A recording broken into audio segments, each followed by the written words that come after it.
honorato e caninana, e caninani honorato, e a honorato tem interna e profunda, nesse momento que eu não preciso dizer do quão aflitivo ele está sendo, de forma pluridimensional, mas ele passa por ações que nós podemos desenvolver, cada um de nós pode desenvolver localmente, pode desenvolver nos seus ambientes de trabalho, de trocas, pode desenvolver nas suas redes comunitárias. Portanto, essas pequenas transformações, elas são absolutamente vitais. Não adianta nós esperarmos por grandes transformações se nós não conseguirmos trabalhar dentro das dimensões locais, dentro da vizinhança, dentro das nossas redes que nos integram mais diretamente. Então, essa reflexão, ela nasce aqui por várias vezes, mas ela começa com um clamor anunciado pela própria ciência. E por um clamor que é resgatado por uma perspectiva da história da ciência sobre um autor que teve uma vida muito breve, mas que deixou um recado que se desdobra a partir da termodinâmica, vocês vão conhecer. A partir da termodinâmica, ele se desdobra para outros modos de ordenação, de organização do mundo, e aí a gente está falando dos nossos sistemas de organização social, dos nossos sistemas de ordenação econômica.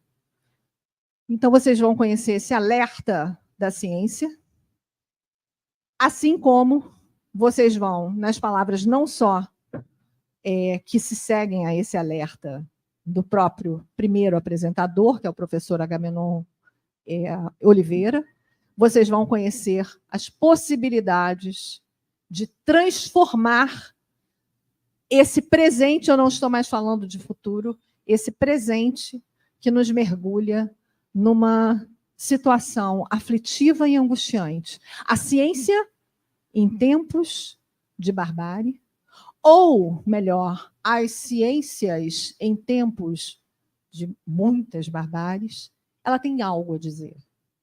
E essa ciência está nas mãos do humano, está nas nossas mãos. Nós vamos fazer.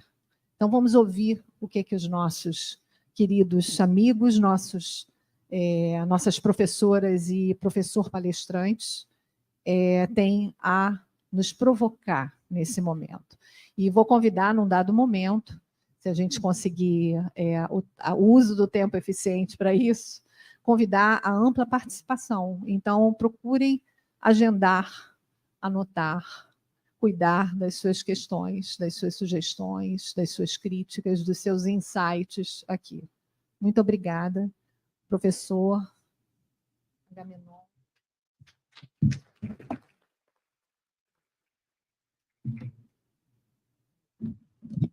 Alô? Boa tarde para todos, para todas.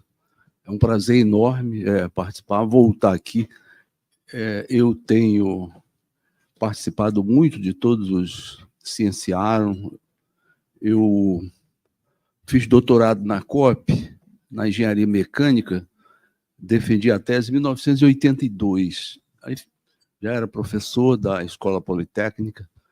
E em 2006 eu defendi o doutorado aqui no Cienciaram, né? Então, voltar aqui é um prazer grande para rever, conhecer às vezes muda muito o corpo de professores, evidentemente que dos alunos.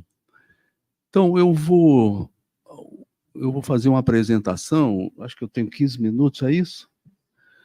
É mais uma motivação para a gente discutir esse tema, né? Quer dizer, o problema da barbárie.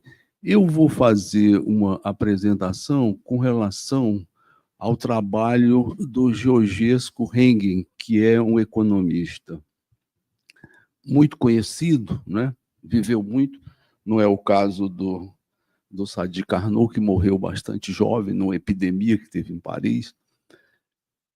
E vou fazer uma pequena apresentação do trabalho do Sadi Carnot sobre a termodinâmica, assim, mas sem colocar equação, nada, definição matemática, nada disso.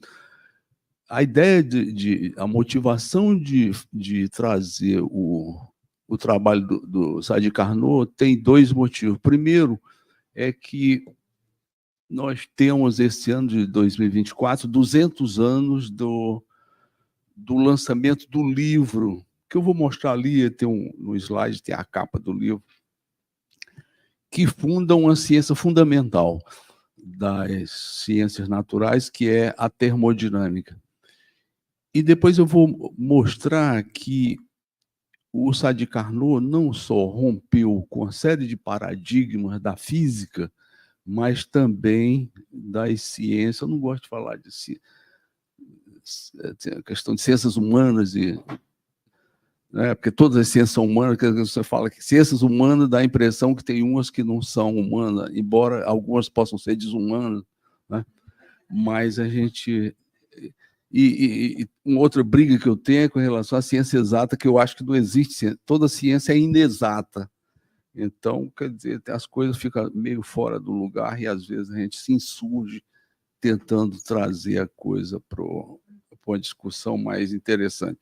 Mas, então, eu vou começar a passar, porque eu tenho um pouco tempo, eu acho que eu vou ficar ali. Eu vou...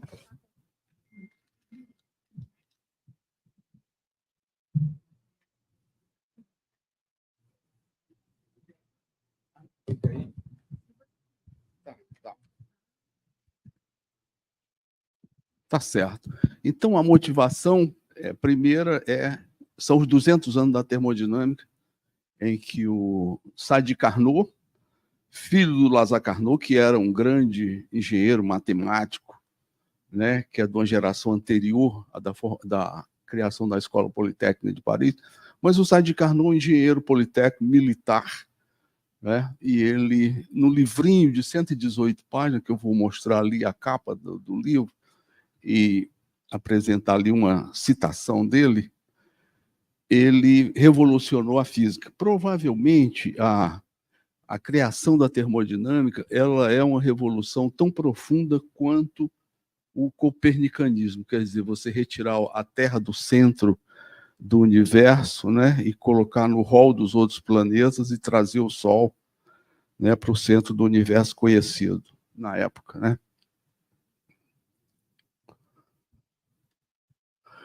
Então, eu fiz ali um resumo sobre o trabalho do Sadi Carnot, dizendo que ele escreveu esse livro em 1824, 118 páginas, intitulado Reflexões sobre a Potência Motriz do Fogo.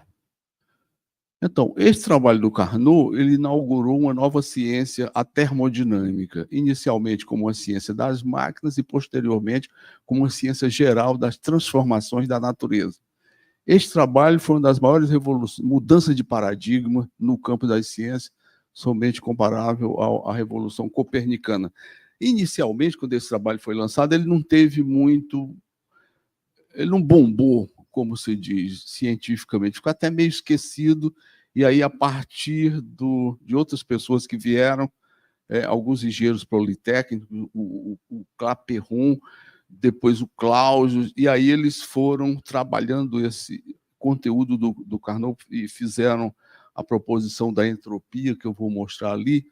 E aí existe uma ponte, isso que eu quero mostrar, a ponte entre a entropia e a economia, né? Que era foi uma questão que foi ignorada pelos economistas tradicionais e tem uma história que é interessante a gente contar. Então, ali está a capa do livro do Carnot. Eu tenho isso tirado da própria internet. Se alguém quiser, eu posso passar para vocês lerem. Eu vou depois fazer uma citação bem rápida, né? Vamos seguir aqui.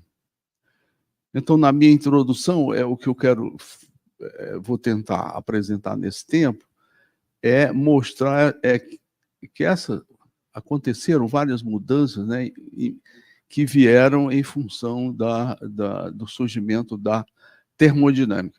Só um breve parêntese, é interessante, porque isso aqui tem uma consequência epistemológica muito, muito grande na história da ciência, que é o seguinte: existia uma ciência das máquinas que não levava em conta o calor, ou seja, trabalhava como se a energia que fosse gasta ela não se degradasse. Quer dizer, a grande descoberta do Carnot é você entender por que a energia se degradando, aquela teoria que tinha como base a explicação, a mecânica newtoniana, ela não serve mais. Quer dizer, tem que ter uma outra, a substituição de uma teoria por uma outra, né? Mas os engenheiros da Escola Politécnica de Paris, eles tentaram levar às últimas consequências a mecânica newtoniana usando o conceito de trabalho mecânico, né? Foi a minha tese de doutorado aqui no HCTE foi sobre a história do conceito de trabalho, essas metamorfoses, porque o pessoal das ciências humanas, muita gente não sabe que o conceito de trabalho não é da economia política lá do Adam Smith, depois dos economistas clássicos, depois dos outros, mas ela é da ciência da natureza. O conceito de trabalho é da ciência da natureza. Inclusive, ele começa a ser usado na literatura técnica a partir do livro do Coriolis, que é um engenheiro, professor da Escola Politécnica, um livro de 1829, sobre o cálculo do efeito das máquinas. Então, está lá no conceito de trabalho, está cunhado exatamente nesse livro.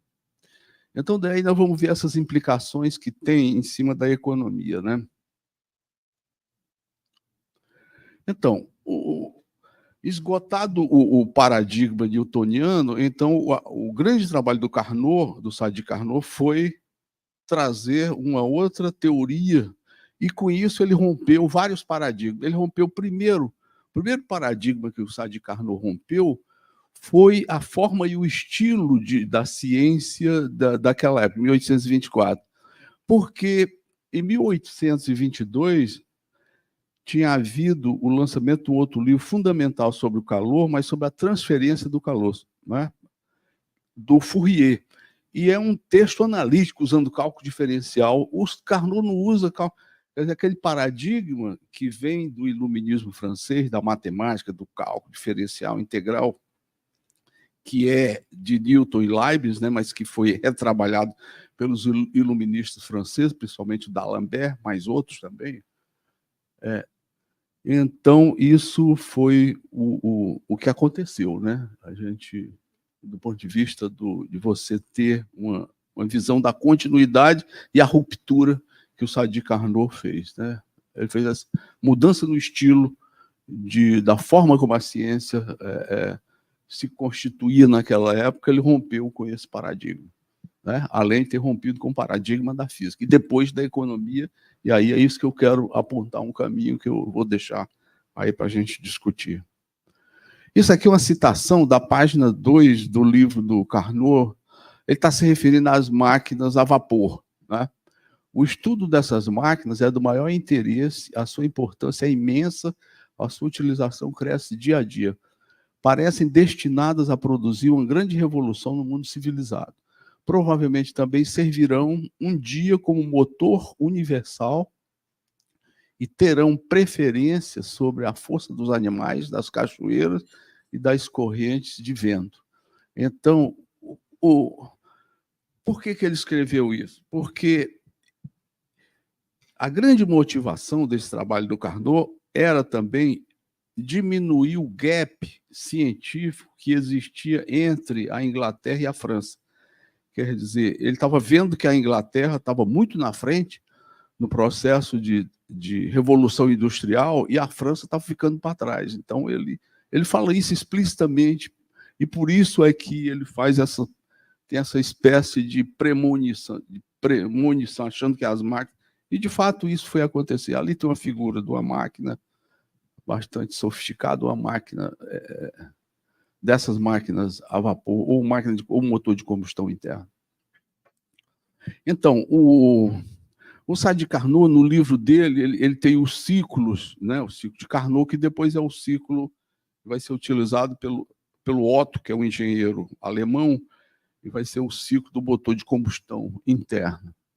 Mas aí o trabalho, vamos dizer, mais conceitual e mais teórico, ele vai ser desenvolvido pelo Clapeyron, que é um engenheiro também da Politécnica, pelo Lord Kelvin, pelo Clausius, o conceito de entropia, acho que é da década de 60, 1868, por aí. Então, o conceito de entropia, quer dizer, sem entrar na matemática da definição do conceito, que ele tem uma definição matemática, ele significa o seguinte: se você tiver um sistema isolado, qualquer, a quantidade de energia permanece constante, a primeira lei da termodinâmica. Inclusive, o Sadi Carnot, ele deu uma contribuição importante para a primeira lei e criou a segunda. Acho que não é pouco, né? Você fazer isso com 30 e poucos anos, né?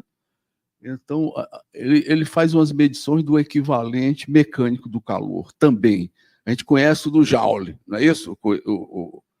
O coeficiente da conversão do trabalho e energia. Mas não só o Sadi Carnot, mas vários outros fizeram essa. Um dos mais famosos é o Conde Rumford, né, que tinha uma fábrica de canhão e ele viu que gerava muito calor para você furar aquele cilindro do canhão, né? Mas eles todos contribuíram. Então, no sistema fechado, a energia fica constante, enquanto que a energia disponível é constantemente degradada, passando pelos estados de indisponibilidade, a segunda lei.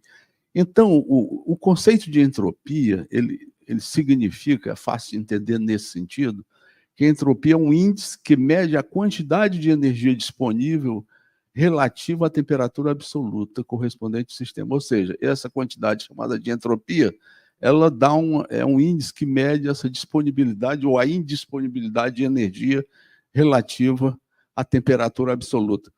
Quando eu quero ilustrar isso, eu dou um curso aqui na Escola Politécnica de História da Tecnologia para os alunos de graduação. Então, tem um curso que... Eu tenho geralmente uns 80 alunos, tem muito aluno. Aí, quando quero falar da entropia, eu digo o seguinte: a entropia, você tem que fazer a seguinte imagem para você entender. Antigamente, no meu tempo, como eu sou velho, o filme era de celuloide e você via a figura que estava lá. Então, a gente ia lá na cabine do cara que estava passando, quando quebrava, que ele emendava, você pegava um pedacinho e você via o que era. Aí eu digo o seguinte: pega uma máquina filmadora daquelas e filma o seguinte fato. Você tem um vaso de vidro aqui na borda de uma mesa, né? Então, você passa esse filme, aí alguém bate aqui, ele quebra, né? Se você passar o filme ao contrário, não tem problema. Aqui, nesse caso, vai ter problema. Aí você vai ver que nós estamos condicionados pela lei da entropia. Se você estiver caminhando e você for filmado, você pode caminhar para frente, mas eu também posso caminhar para trás. Não tem nada que contradiga, né?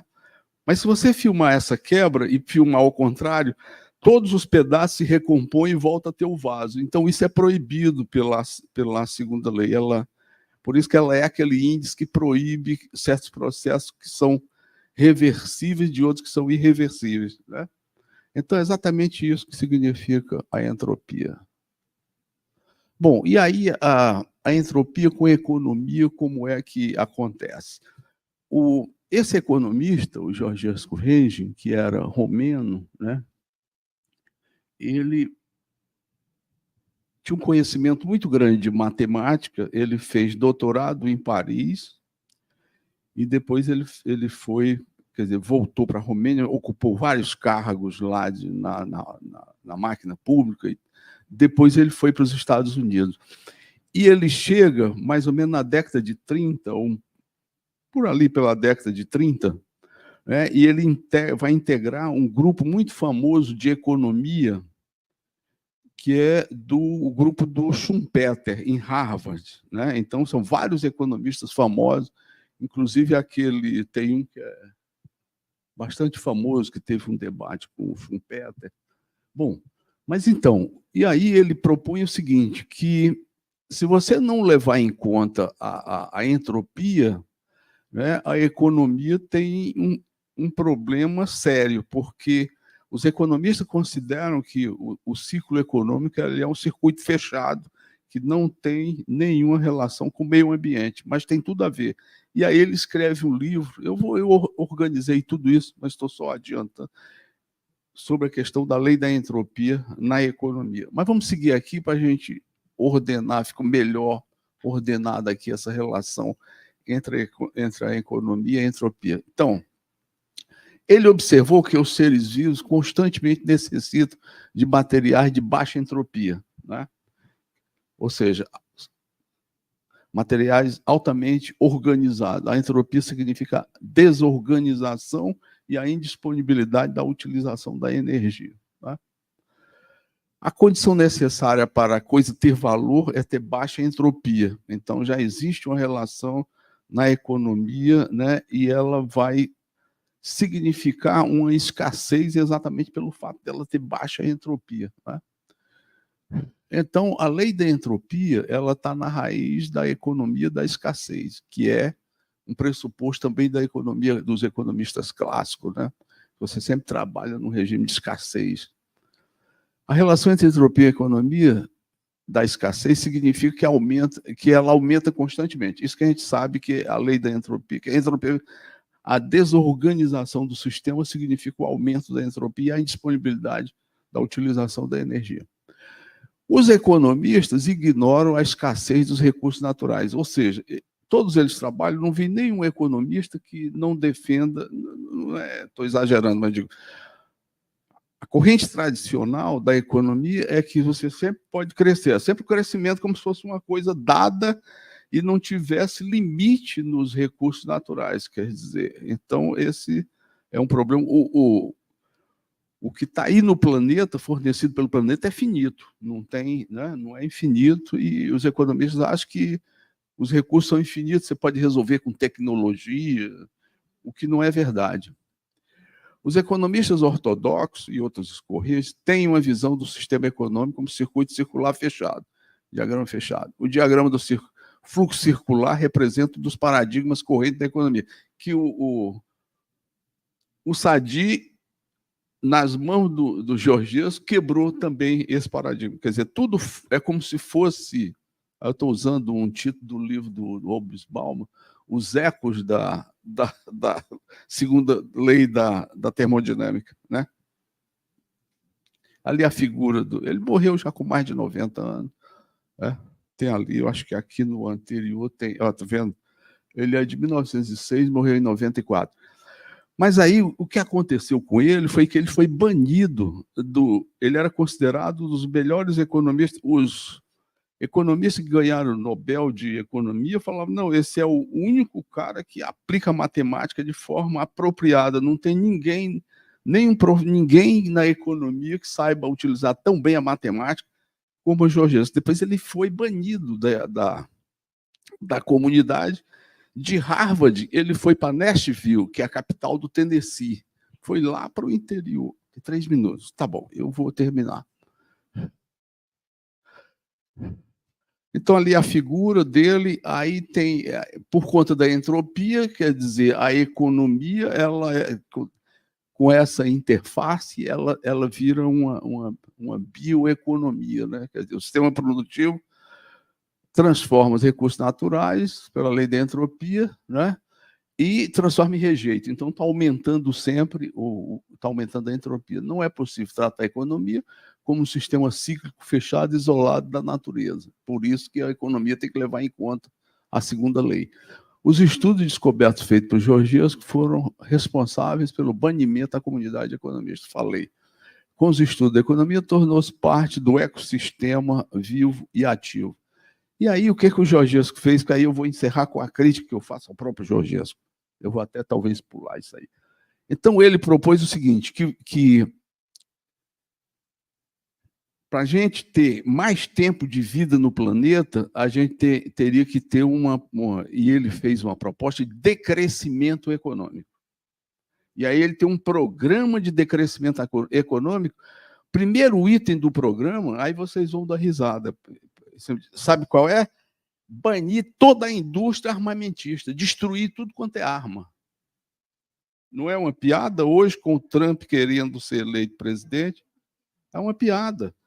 E tem outros, o programa dele, acabar com a moda, por exemplo, que ele diz que é um desperdício grande, você ficar, podia todo mundo usar uma roupa parecida. E tem uma série de outras coisas que ele propõe. Né? Pois é. E aí o seguinte, então, eu vou pular isso aqui só para encerrar na questão do fazendo uma crítica ao decrescimento econômico. Aí eu vou encerrar. O que eu quero dizer é o seguinte, que o Georgescu, num certo sentido, ele foi vítima da própria ideologia que ele pretendia combater, quer dizer, mas não foi mais a fundo. Por quê? A crítica que eu faço ao Georgescu é que antes de propor fazer um decrescimento na economia, a gente tem que mudar o modelo. O modelo é que não presta. E aí, por que o modelo não presta? Um modelo de capitalismo, de acumulação de renda, de distribuição de riqueza. Não serve, eu só dou um exemplo bastante simples. Vai no campo da energia. De toda a energia produzida no planeta Terra, 25% consumido pelos Estados Unidos. Os Estados Unidos têm 4% da população mundial. Que direito 4% da população tem de usar 1/4 de todos os recursos de energia do mundo? Significa que, se eu tiver mais 3 países do tamanho dos Estados Unidos, o planeta só cabe em 4 países.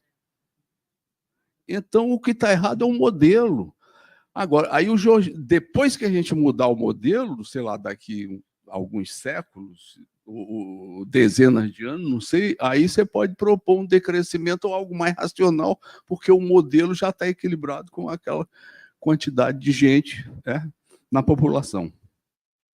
Basicamente, aí a gente debate mais alguma coisa. Então, eu encerro por aqui. Agradeço mais uma vez.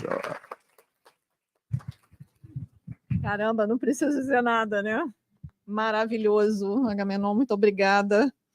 As professoras Elianai Genésia Pereira e Luciana Leda, vou pedir a vocês que tragam suas contribuições. Estamos ávidos.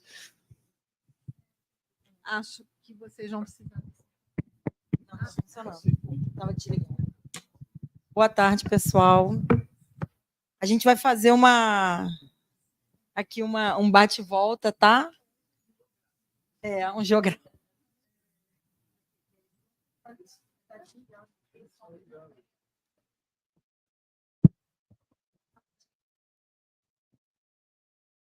É que eu não gosto muito de microfone, entendeu?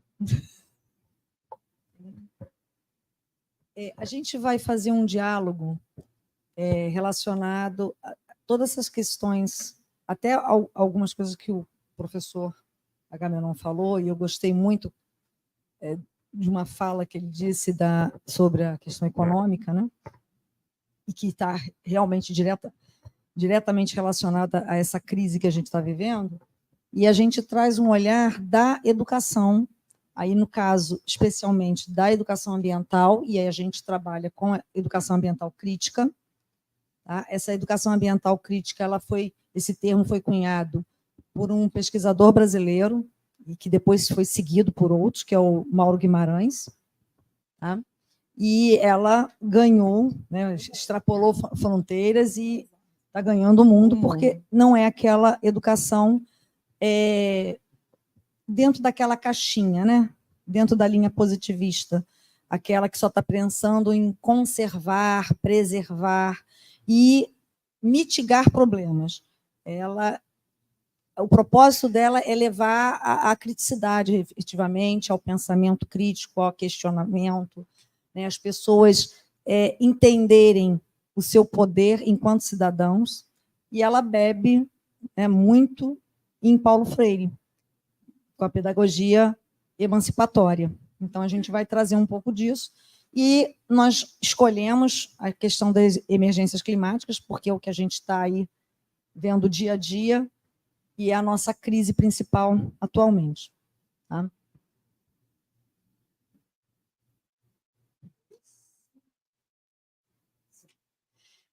Aqui a gente fez uma apresentaçãozinha, mas isso não tem muita necessidade. A nossa formação de base é biologia, ciências biológicas. Eu acabei fazendo pedagogia também. E nossos cursos de pós-graduação foi voltado para a área ambiental. Aqui, a gente trouxe essa imagem, ela ficou meio desfocadinha, mas cabe ao propósito, e a gente quer, né, colocar vocês para pensar um pouquinho do que vocês entendem, o que vocês veem nessa imagem, né? O que para vocês essa imagem representa. Assim, é um bate-volta mesmo. É uma mão segurando o planeta. Né? Não sei se deu para entender, porque quando a gente ampliou muito, talvez assim, na imagem ficou. Para a gente no computador a gente vê com foco, né? Mas aqui ficou um pouco desfocado. Mas assim, são duas mãos, né? Segurando. Verdade. É porque está assim, uma assim. A mão segurando o planeta. Para vocês, o que significa essa imagem? O que representa a imagem para vocês?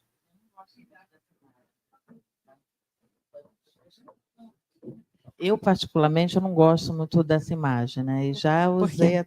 É porque dá a impressão que é nosso, entendeu? E, na realidade, eu acredito que eu sou mais do planeta e sou tão importante quanto uma bactéria, sabe, para o planeta, né? E, assim, não tenho todo esse poder, né? Assim, me incomoda bastante e ela é bem utilizada, né? Interessante. Bastante. Mais alguém?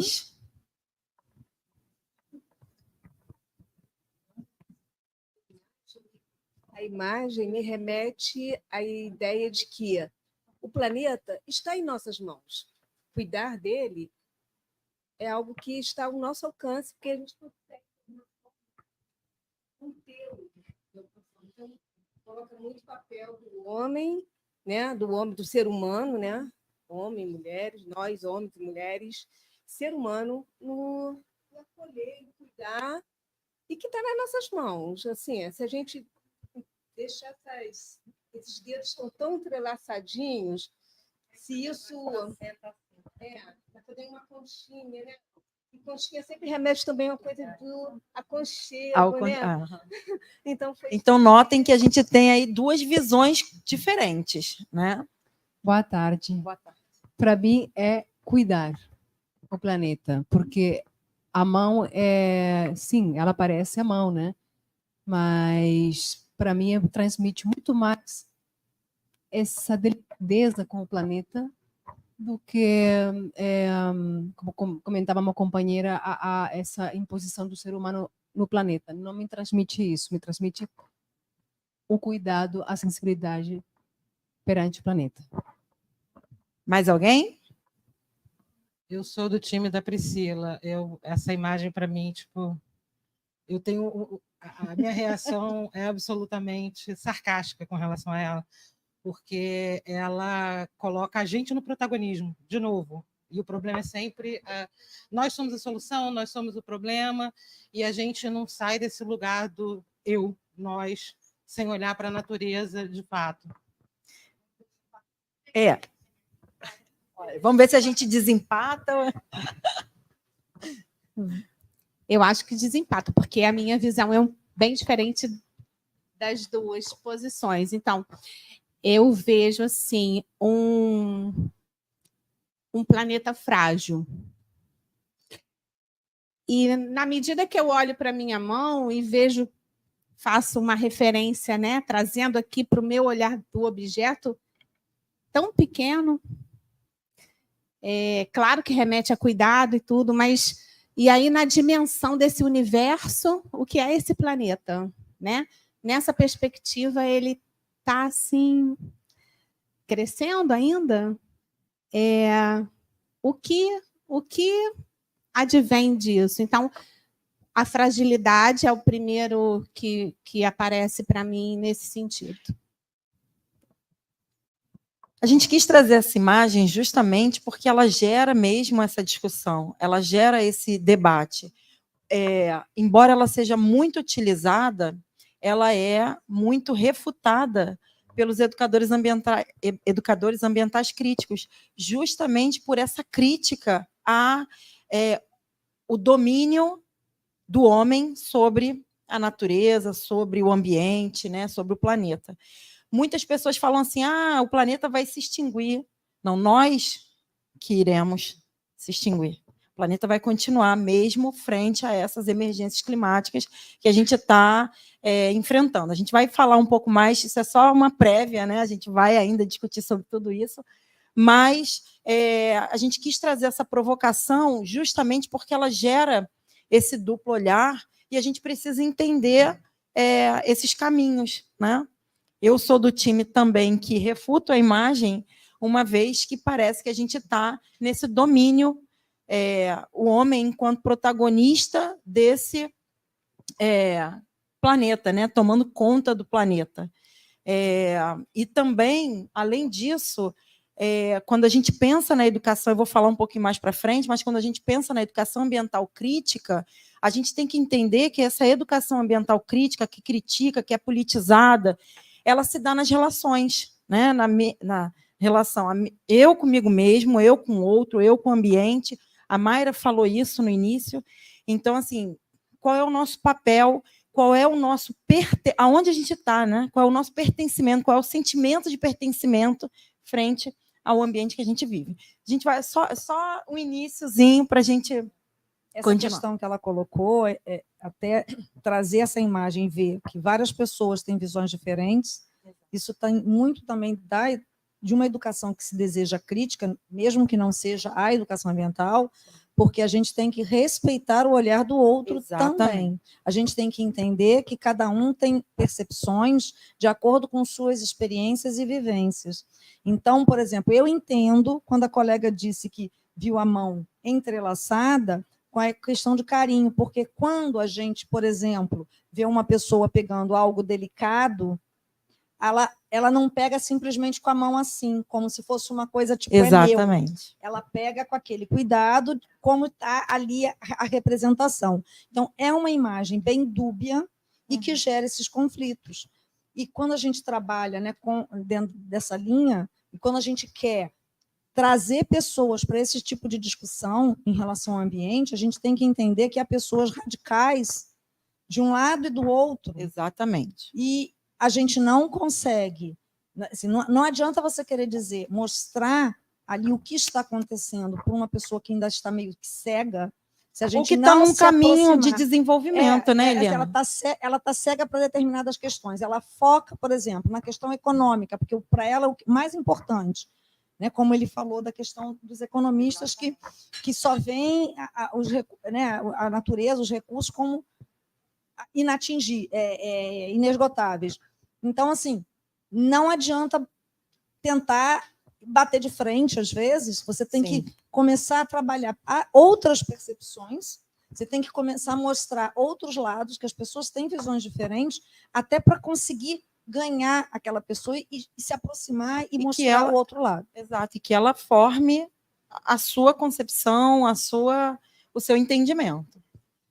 Só dando uma contextualização aqui, a gente sabe, né, que a humanidade ela teve as relações com a natureza ela foi mudando ao longo dos séculos, e mais ultimamente, né, tem acelerado essa mudança tem se modificado muito rapidamente, e aí, assim, o sentimento de pertencimento ao ambiente, à natureza, ele foi se extinguindo, ele foi assim, deixando de existir em vários grupos sociais, principalmente a partir do desenvolvimento do capitalismo. Né? Essa questão do poder do capital começou a afastar mais ainda o homem da natureza, levando a uma postura mais positivista, com exploração, né, com aquela ideia mesmo de inesgotável, e aí a gente vem com as crises socioambientais. A gente não fala só ambiental, porque toda crise ambiental é social e vice-versa. Então, o que é possível fazermos? Né? A gente traz a alternativa da educação, do ensino. A gente, como é a nossa área, então a gente, né, traz essa importância de todos os segmentos de ensino, desde lá da educação infantil, graduação, pós-graduação, fazer um trabalho realmente que leve as pessoas a questionarem, a criticarem determinadas situações, né, relações de poder. Então, inserindo, né, temas socioambientais, discutindo sempre dentro de uma linha em que envolva economia, cultura da população, questões sociais, disponibilidade de recursos, por exemplo, dentro dos centros urbanos, como você vai trabalhar determinadas questões com um grupo que mora numa região vulnerabilizada em que não chega nem água. Então, assim, são questões que a gente tem que compreender. E adequar a linguagem também, né? Isso é importante. Claro. Todo público que a gente for abordar, a gente tem que adequar o nosso olhar e a nossa linguagem. Não dá para eu falar com um acadêmico da mesma maneira que eu vou falar com presidente da Associação dos Moradores. Isso é importante, né? A gente precisa entender o nosso público, entender com quem eu estou abordando aquela temática.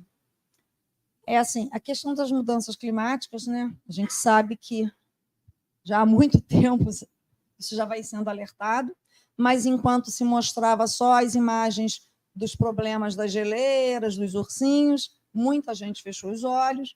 Então, só agora que a crise chegou e que tomou conta e que tem acontecido vários desastres ambientais, é que as pessoas estão realmente começando a acordar, né? Então, antes da Rio 92 já se falava, mas na Rio 92 foi um marco, reconheceu o aquecimento global assim, oficialmente, né, e também estabeleceu, né, a Convenção 4 das Nações Unidas, quer dizer, ali já era para que todos os membros da ONU já começassem a atuar, fazer um trabalho mais de educação mesmo, colocar nas escolas, começar a despertar a população, só que isso efetivamente não foi feito. Tá? A gente sabe que sair do papel é sempre difícil, né? Às vezes está lá a lei, o decreto, lindo, né? E na hora de efetivamente executar é que é o problema. Nós temos o exemplo da educação ambiental, ela é obrigatória em todos os segmentos de ensino desde a década de 70. Aí depois veio os PCNs, assim, realmente reforçou tudo isso e a gente não vê acontecer. Os PCNs, só para reforçar, é que dentro da educação básica, o Ministério da Educação, ele elaborou alguns documentos que são norteadores, né, de conteúdos, competências, habilidades, e os PCNs são parâmetros curriculares nacionais, que tem tanto para o ensino fundamental, 1 e 2, sexto ano de 1º ao 9º ano, e para o ensino médio também. Então, PCN. Só que, atualmente, esses PCNs, os parâmetros curriculares, foram substituídos pela BNCC, que é a Base Nacional Comum Curricular, que é o conjunto de competências e habilidades que todos os estudantes da educação básica têm que ter. Aí, na BNCC, não se fala mais por conteúdo, são as competências, e aí dentro dessas competências, quais conteúdos que vão ser abordados na sala de aula.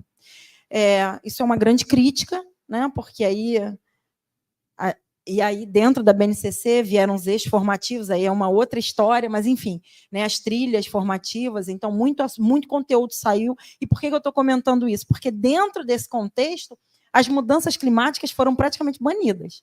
Ela está ali muito superficialmente sendo abordada, tanto as mudanças climáticas quanto a questão da educação ambiental mesmo, que deveria ser um assunto, uma temática transversal a todo o ensino, mas ela é abordada de forma quase que pincelada na educação básica por conta dessa reestruturação da Base Nacional Comum Curricular. No caso, ela não substituiu, ela só agregou. Isso, não substituiu. Mas, assim, essa colocação de destaque, quer dizer, na verdade, ela continua como obrigatória. Sim. Só que, entendam, para que o professor trabalhe com isso lá na educação básica, ele tem que ter formação. Exatamente. Aí é que vem o gargalo que a gente vai ver mais à frente. Muita coisa. Aqui, né, só um destaque com relação ao negacionismo. Isso é um problema sério, problema dentro de governos, né? Não só dentro do nível federal, assim, em vários países, mas também estadual. Às vezes o federal não é negacionista, mas aí dentro dos estados é negacionista. Então, isso dificulta bastante. Inclusive, aqui no Brasil, tem algumas prefeituras que proibiram, apesar de estar na lei, que tem que trabalhar a educação ambiental, mas eles proibiram que o professor abordasse questões de educação ambientais de uma maneira geral, inclusive a climática. Então, a gente está vivendo realmente, né, são tempos de barbárie mesmo, né? Aquela não deixa de... É bem complicado. Aqui, né, a própria lei, né, que é a International Alliance of Leading Education Institutes, coloca a educação como uma principal forma de tentar mitigar, de tentar conscientizar a população. Tá? Aqui, algumas práticas vitais para o enfrentamento da crise climática. Claro que isso aqui é só uma pincelada, né, que é abdicar de certos confortos e reduzir o consumo. Aí a gente, né, remete à fala do professor, né, a questão do consumismo, do comprar por comprar. Aí assim, é uma briga com toda a linha de economia dentro da área econômica. Utilizar meios de transporte coletivo e de massa. Gente, principalmente o de massa, coisa que no Brasil a gente tem que... Né? Ônibus não é transporte de massa, de forma nenhuma, porque transporte de massa seria metrô, trem, nesse sentido, então, só para dar uma situada. E exige investimento, e a gente sabe que em vários lugares não há esse investimento. Deixa só eu complementar essa questão do transporte coletivo, só um parênteses mesmo. Niterói é a primeira cidade que que fundou uma Secretaria do Clima. E lá eles estão com um projeto e já estão implementando que todos os ônibus, todos os transportes aí coletivos serão elétricos.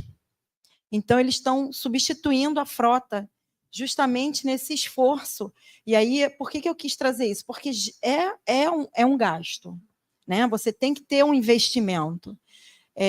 Eles estão com um projeto, daqui a pouco, quando a gente for falar um pouco dos projetos, né, que são feitos de educação ambiental, eu vou falar de um projeto de educação climática lá no município, que tem correlação com toda essa questão, né, das práticas, enfim. Aí aqui tem a questão de condicionar-se em umas cidades menos densas, mais verdes, com performance verdadeiramente ecológica, né, preparando essas cidades para os eventos. Então, a gente tem o exemplo do Rio Grande do Sul, que, claro, haveria aquele problema da enchente? Sim, porque foi realmente uma chuva, tromba d'água, foi uma coisa que não tinha como evitar a quantidade de água. Mas aquela destruição naquele nível poderia ter sido evitada, né? Porque a gente sabe que compotas não tinham manutenção, tem o problema também que já se sabia que estava havendo que poderia haver esse tipo de chuva. Então, você mudar determinadas questões, por exemplo, como tornar a pavimentação mais permeável, cuidar da questão das mata ciliar. Então, são atitudes que, às vezes, nem precisa de tanto investimento e que pode ter apoio e que não tem sido feito.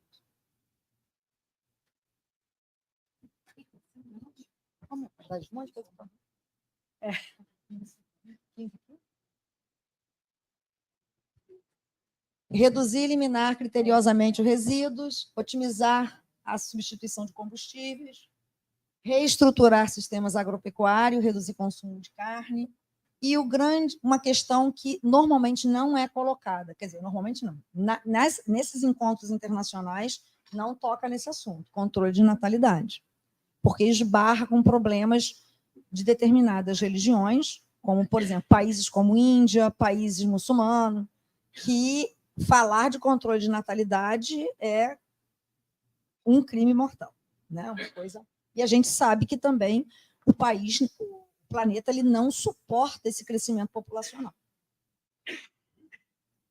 Então, o papel da educação que é discutir, contextualizado e criticamente essas questões, enfatizando nessa emergência climática que a gente está vivendo. Isso vai mexer com vários outros problemas ambientais. A questão do lixo, a questão do consumo, esgotamento sanitário, a própria desmatamento, tudo isso, de certa forma, está interligado com a questão climática, né? Tem que desmistificar determinadas controvérsias, aí a gente está mencionando a questão das fake news que estão sendo divulgadas, né? E aí a gente traz a educação ambiental crítica. E a gente tem que lembrar que processos de educação, processos de ensino, eles ocorrem o tempo inteiro. Então, não é só pensar em escola, não é só pensar em universidade, é pensar em projetos também dentro de comunidades, dentro de associações, né, em vários ambientes sociais, né, que a educação ela pode ser formal, não formal. E aí, alguns pressupostos. Eu estou indo rápido por causa do horário aqui. A educação ambiental crítica ela está calcada na história e na cultura. Ela não pensa só no problema que está ali acontecendo naquele local, naquela localidade ou na região. Ela foca também em todos os processos históricos e culturais, foca em questões sociais, econômicas, dos indivíduos que estão envolvidos, né, para poder desenvolver um trabalho e que seja factível, que as pessoas possam realmente abraçar. Tá? Tem que considerar questões políticas, claro, respeitar os saberes e vivências daquela população. Então, se eu vou fazer um trabalho dentro de uma região de quilombola, eles trazem muitos conhecimentos ancestrais que são extremamente importantes e a gente precisa ouvi-los e aproveitar esses conhecimentos, integrar esses conhecimentos aos nossos. A gente tem que, assim, eu acho que os pesquisadores, as pessoas que estão, né, professores mesmo de educação básica, tem que um pouco descer do seu patamar e ouvir ali esses ensinamentos, porque são muito importantes. Tá? Então, ali, né, aquela questionadora que eu já falei, e trazendo o conceito de justiça ambiental. Esse conceito de justiça ambiental é muito importante. Apesar desse nome, justiça ambiental, ele trata exatamente das injustiças. Porque eu achei interessante que o Assalard ele cunhou esse conceito no sentido de, não, eu não vou falar que é injustiça, eu quero a justiça. Então, o meu conceito é de justiça ambiental, porque é por isso que eu estou lutando. E aí é dentro de uma justiça que está ali trabalhando também com todos os tipos de preconceito. Isso, porque isso surgiu exatamente dentro do movimento negro nos Estados Unidos. Tá? Associado a isso vem a questão do racismo ambiental, né? Então, vem falando uma série de conceitos, vulnerabilidade. Exatamente. A pedagogia emancipatória de Freire, que dá uma base, né? Que ensinar vai exigir compreender que a educação é uma forma de intervenção. Então, assim, é necessário desenvolver essa postura crítica de não neutralidade, né? Como bem dito pelo professor Agamenon, ciência não ela não pode ser acrítica e ela não é neutra, acaba não sendo neutra, infelizmente, porque a gente tem as nossas vivências, a gente vive dentro de uma sociedade e a gente é influenciado. Então, não dá para encarar como todos os estudos são totalmente neutros. Não, gente. Nós temos que ter essa visão. Por isso, as várias leituras sobre o mesmo tema de autores completamente diversos. E isso é importante. E a representação social globalizante, né, de ambiente. Colocar a pessoa pertencendo ao ambiente. Lembrando só que Paulo Freire ele não é um educador, um pensador voltado para a educação ambiental. autores, né, os pesquisadores da educação ambiental crítica, bebem nessa fonte justamente por corroborar com o que Paulo Freire falava, dessa pedagogia emancipatória, que transforma, que ouve o outro, que dá o protagonismo, que considera o conhecimento prévio do indivíduo, do sujeito. Então, isso foi incorporado na educação ambiental crítica pelos autores. Eu discordo. Ele era um educador ambiental, mas sem ele não saber. é isso aí. Ele só não escrevia sobre isso. Porque exatamente. Ele era um educador ambiental crítico, porque ele pensava na questão socioambiental, Exatamente. ele ia em exatamente trabalhar com aquela população mais vulnerabilizada, só que ele não sabia que era. No tempo dele, ele não falava sobre isso, mas realmente, se a gente for pensar dessa maneira, Aí, dentro do ensino formal, né, o que pensam aqueles professores em relação à educação ambiental? Né? Eles se sentem preparados? Aí, infelizmente, não. Assim, eu trabalhei tanto no doutorado quanto no pós-doutorado com formação de professores dentro de linha de formação continuada. E é claro que aí a gente faz aquelas leituras de trocentos outros autores, né? E em todos os estudos que eu fiz, autores que, né, os pesquisadores que iam à escola trabalhar a educação ambiental, iam conversar com os professores, eram as mesmas questões. Nós não conseguimos trabalhar com isso, nós não temos formação. Eu fiz normal, então nunca foi abordado. Eu fiz pedagogia, e como que eu vou trabalhar com isso? Então, principalmente no primeiro segmento, há um gargalo. E isso acontece também com geografia, com história, porque é uma formação que não trata de temas específicos. Então, elas têm muita dificuldade. Eu falei elas porque a maioria é mulher, né? Então, nossa língua é poderosa. Quando a maioria é mulher, elas. Então, assim, essa necessidade de trabalhar com a educação ambiental acaba ficando colocada assim, dia da árvore, né? Dia do meio ambiente. E eles não fazem, porque eles não conhecem. Então, a importância desses trabalhos de pesquisas das universidades, dos institutos de pesquisa, que adentrem a escola e levem essa formação, não só em relação à educação ambiental, mas de ciências mesmo, e até mesmo, né, de história, porque elas têm essa necessidade. Isso é muito importante. Aí, às vezes, as pessoas reclamam, mas a escola não faz. Mas a escola não faz porque as professoras não se sentem à vontade. Né? Quando é o segundo segmento, o que acontece? O professor de ciências vai fazer. E, às vezes, o professor de geografia vai fazer, porque eles acham que isso é função deles. Então, toda aquela característica da educação ambiental, que é de ser inter e transdisciplinar, vai por água abaixo.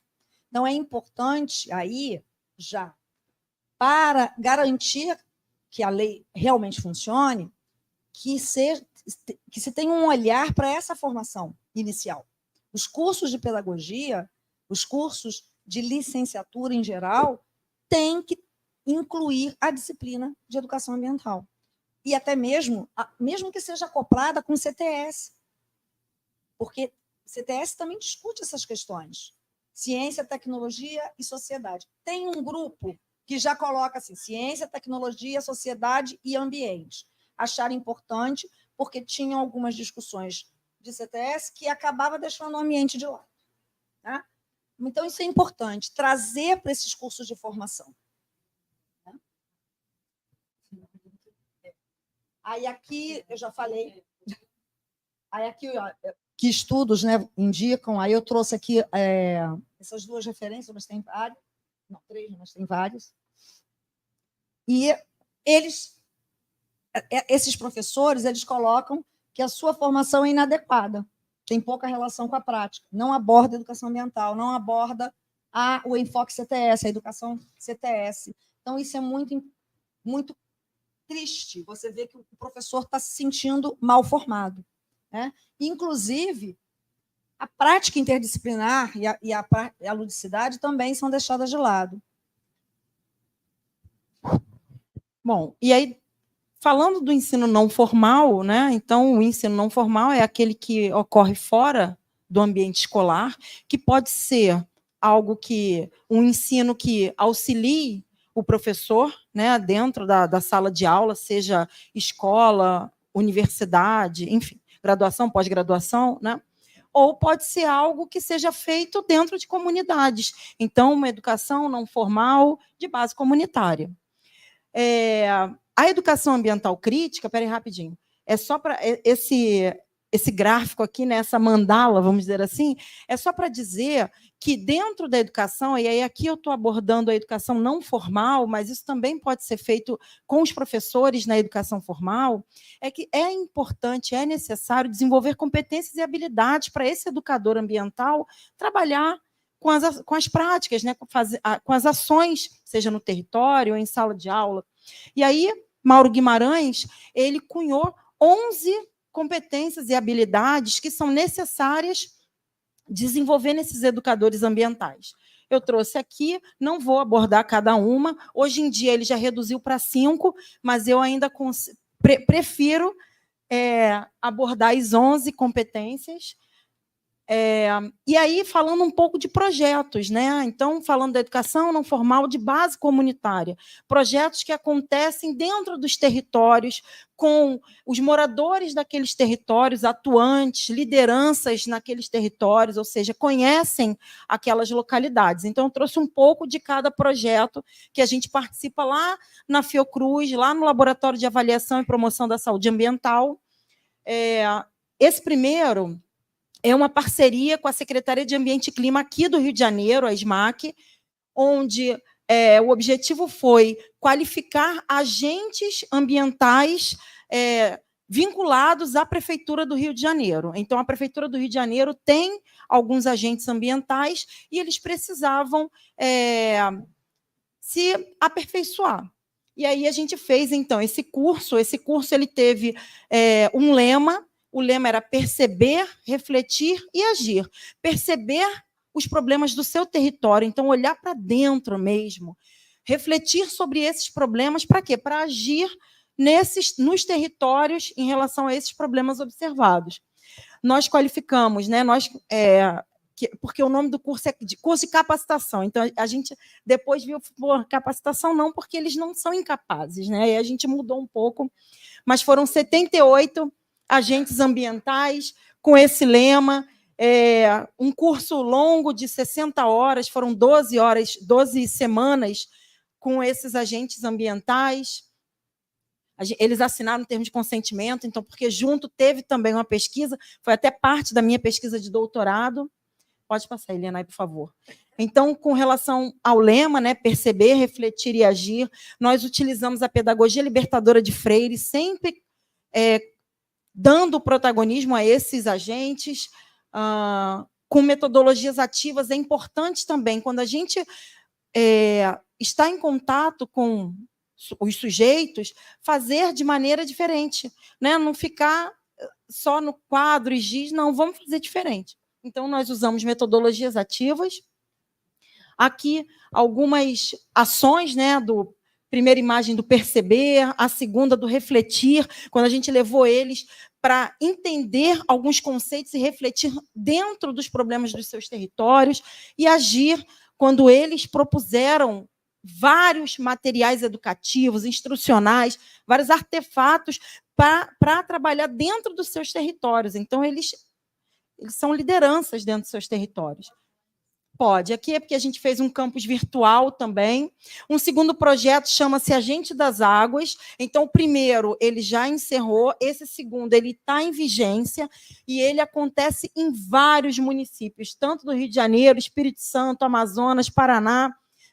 Essa semana a gente vai para Campos, São João da Barra, para levar esse projeto também. O Agente das Águas trabalha com educação ambiental crítica, identificando a qualidade da água dos rios, por meio de inseto aquático, insetos que estão lá nos rios, mas com as lideranças, com os agentes comunitários, com as pessoas moradoras. Quando eu falo liderança, eu não estou falando de um presidente da associação de moradores, eu estou falando de uma dona de casa, eu estou falando de um pai de família, eu estou falando de um de qualquer pessoa que queira atuar nesse projeto.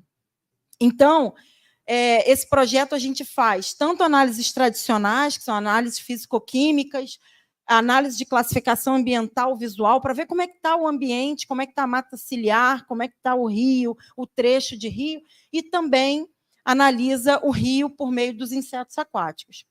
Assim, essa prática, né, eles vão, ao analisar, porque tem uns que às vezes pensam que é besteira, que então, ao estar ali, ao ver a análise, a gente, dentro daquele contexto, eles acabam percebendo que o que se fala é real, entendeu? Exato. Sabe, ele está vendo ali. Então, a gente não, é que eu não estou nesse, é ela que está.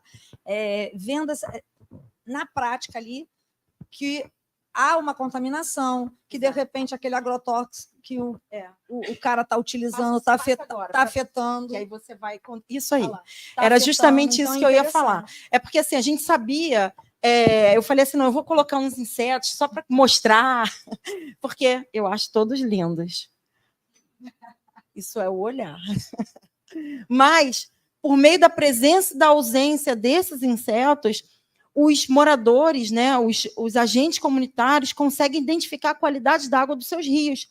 E aí eles conseguem ver se teve um esgoto in natura, se teve um esgoto de uma indústria têxtil, aporte de agrotóxico, e com a ausência e presença desses insetos, eles conseguem identificar a qualidade dos rios do seu município.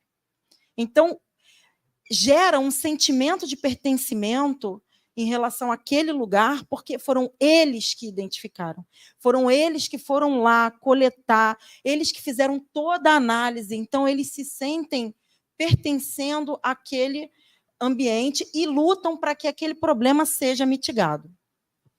Esse outro projeto, a Elianay está como coordenadora, então, por favor, Elianay. Esse projeto está iniciando, a gente começou o curso agora no meado de outubro, então ele ainda está caminhando. Ele tem o objetivo de qualificar as participantes, eu botei projeto não, mas é Programa Guardiãs das Matas. Esse programa é também da Prefeitura do Rio. Tá? É um programa só com mulheres. São lideranças femininas das comunidades, territórios vulnerabilizados. Então, eles escolheram, são grupos, dependendo do território, entre 3 a 7 pessoas, porque aí tem territórios que precisam de mais pessoas. Né? Então, assim, tem o propósito de implementar uma praxis dentro da preservação da biodiversidade, em relação ao ecossistema Mata Atlântica, mas também envolvendo o manguezal, porque tem áreas, né, de pedra de Guaratiba, Sepitiba, e baseada na educação ambiental crítica, né, de economidade, racismo, justiça ambiental, quer dizer, trabalhando também o ecofeminismo. Então, nós já terminamos a avaliação diagnóstica, não apenas fizemos entrevistas, nós também visitamos os territórios, porque é importante conhecer a localidade. Então, visitamos, aí pedimos registros de foto. Então, a pesquisadora fez registro, mas pedimos que elas registrassem para ter o olhar delas. Fizemos rodas de conversa, tudo para conhecer, né, as guardiãs e conhecer o território onde elas atuam. Aí, preparamos o curso, né, e agora iniciamos esse curso de qualificação. Então, claro que a gente vai também trabalhar materiais educativos, porque elas precisam fazer abordagens dentro do território, então a gente vai levar essa questão, essas estratégias para elas, e elas vão elaborar um plano de ação ao final do curso. Tá? Claro. Aí aqui, ó, são as datas, né? Começou 14/10, vai ter uma carga horária de 72 horas, também né? São 2 aulas semanais, e a gente está discutir problemas socioambientais, educação ambiental, depois as vulnerabilidades socioambientais, aí trabalhando todos os tipos de vulnerabilidades, inclusive a questão da mulher, né, a vulnerabilidade enquanto mulher, né, a vulnerabilidade climática e as possibilidades de redução de impacto. Anterior. Esse outro projeto foi o que eu falei lá da Secretaria de Clima de Niterói, onde a gente está, e eu estou coordenando esse. A gente está montando um programa de educação climática para desenvolver um projeto de lei de educação climática, tanto formal quanto não formal, no município de Niterói. Então, nós já estamos na meta 2, depois que é a questão das oficinas. A gente está fazendo uma série de oficinas com todos os setores de Niterói, setor educação, empresarial, poder público, sociedade organizada, e em todas as regiões administrativas de Niterói. Depois a gente vai para a elaboração de fato do programa e submeter à Câmara dos Vereadores. Pode passar? Então, aqui algumas fotos das oficinas. Pode passar. Então, gente, isso tudo que a gente está falando, a gente está querendo, obviamente, lutando por mudanças. É o que a gente deseja, né? Transformar as realidades dos territórios, transformar, seja a realidade das professoras, onde elas precisam também se capacitar, né, se qualificar, melhor dizendo. Eu acho que a gente já falou, pode passar, Eliana, rapidinho. É só porque aí a outra, porque aí, só porque eu sei que a gente já extrapolou muito tempo.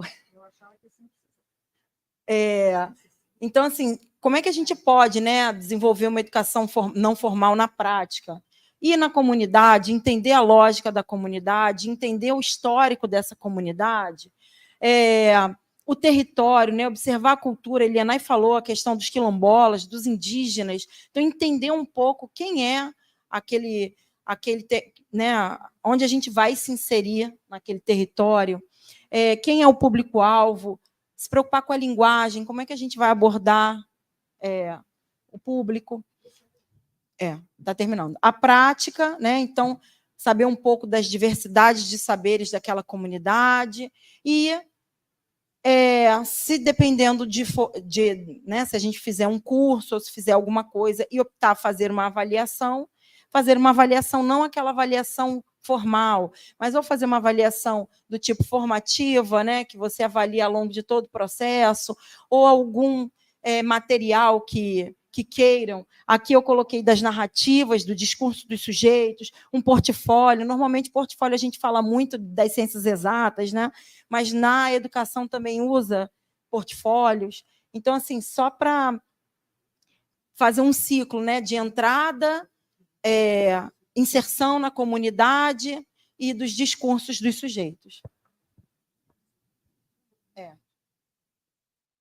Tá. É isso, acabou? Porque a gente tem umas perguntas nos próximos slides, então a gente vai deixar para depois. Muito obrigada, gente. Obrigada. Vai deixar para o final, né? Leise, querida. Tá funcionando isso? Deixa eu ver. Tá? Alô, esse aqui está mais alto. Pessoal, na verdade, cada um tinha assim, mais ou menos o mesmo tempo, então eu vou tentar ser mais rápida, porque meu tempo ficou menor. O que a gente combinou era, a partir dessas falas, a gente pudesse fazer alguma coisa que pudesse falar sobre tecnologia, né? Que é uma... Gente, eu não vou passar nada, não. Se quiser sentar aqui, que era uma discussão sobre tecnologia, que é o tema da minha tese de doutorado, que foi sobre tecnologias sociais. Então, eu vou tentar falar, principalmente o que o professor Agamenon falou, é mais fácil para mim. Só lembrar que o Georgescu ele foi totalmente, né, expurgado da academia, porque chamavam ele de ecologista, né? Porque ele estava preocupado com a questão ambiental, né? Então, a tecnologia, né, nós falamos um pouco hoje de manhã, né, estamos falando de ciência, né, a ciência é a barbárie, e falamos sobre que a gente precisa mudar, né, o nosso sistema, né?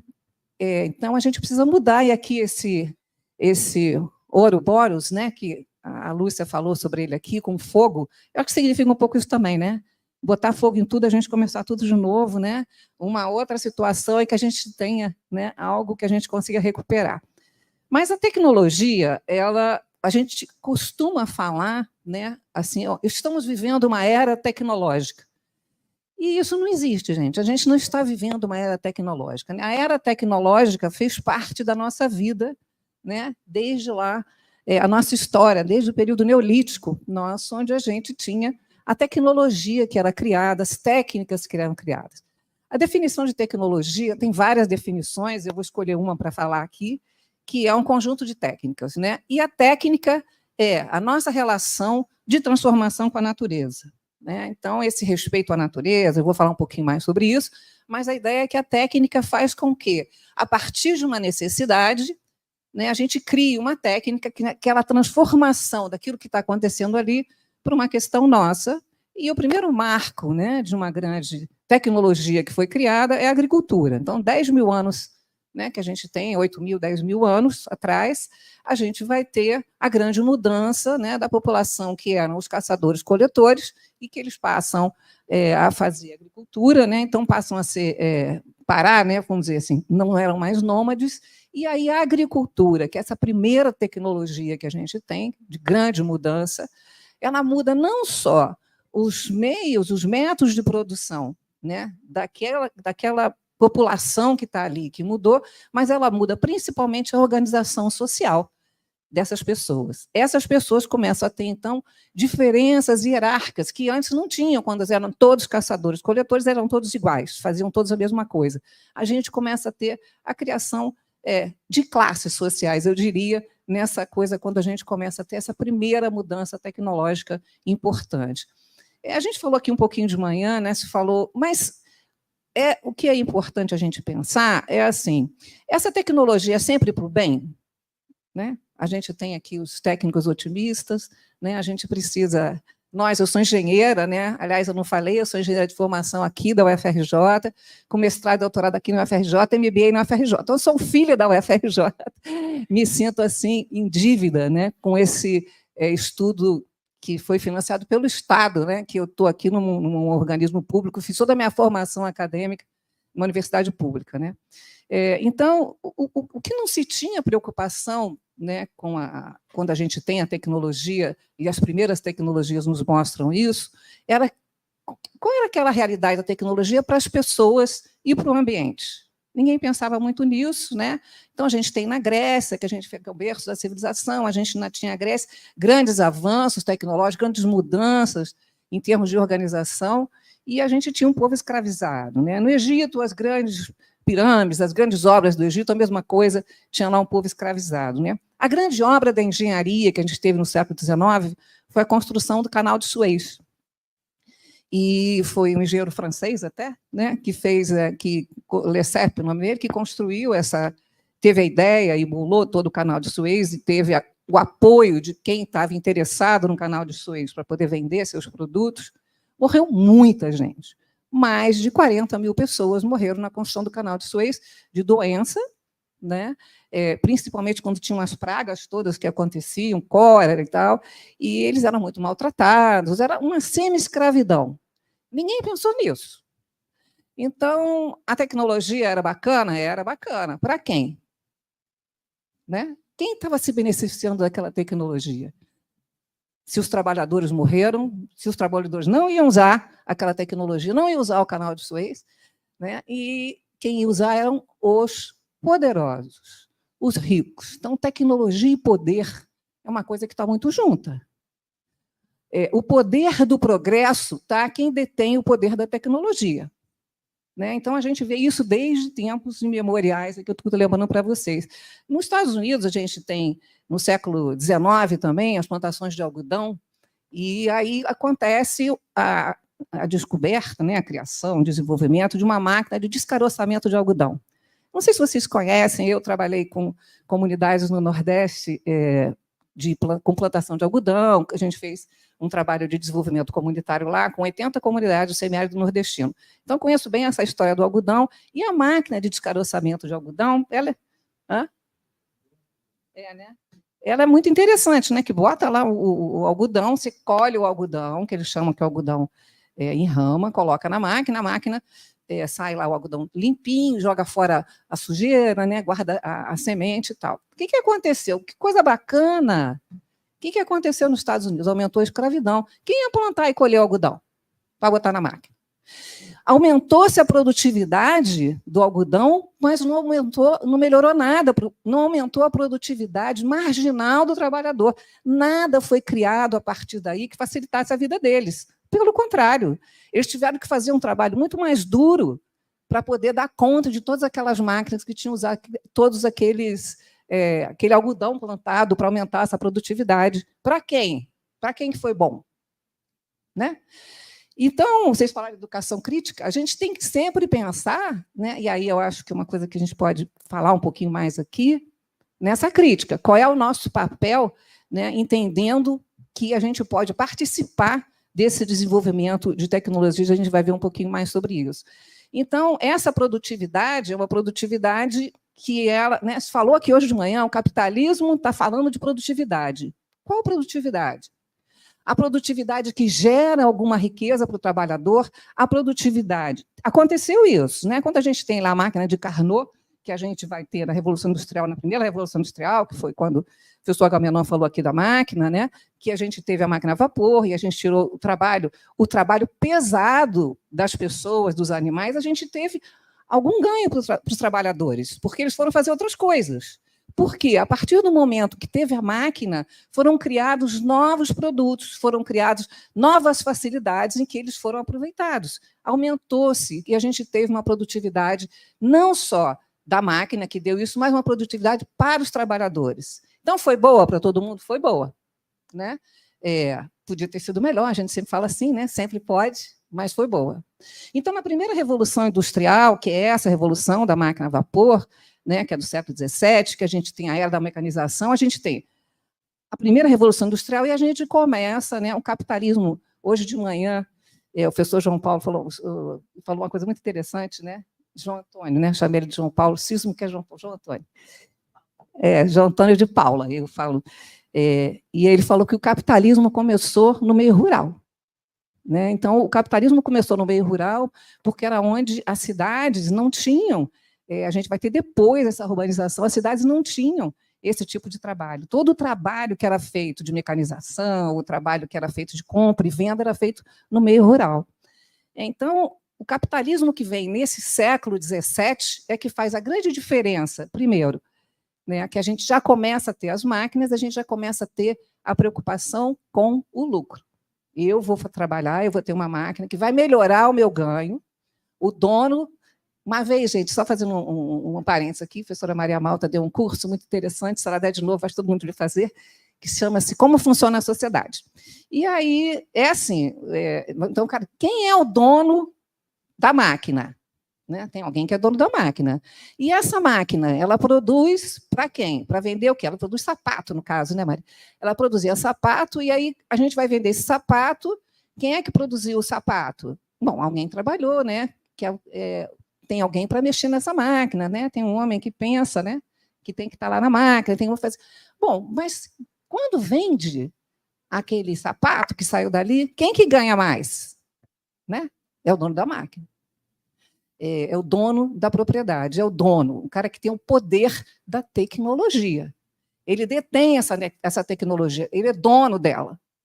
E ela só facilita a vida dele. Né? Então, a gente vai ter a Revolução Industrial 2, que eu faria indústria 1.0, essa indústria 2.0, que é a era da eletricidade, que é uma grande mudança no mundo, quando a gente tem a eletricidade, mas que melhora a vida de todo mundo.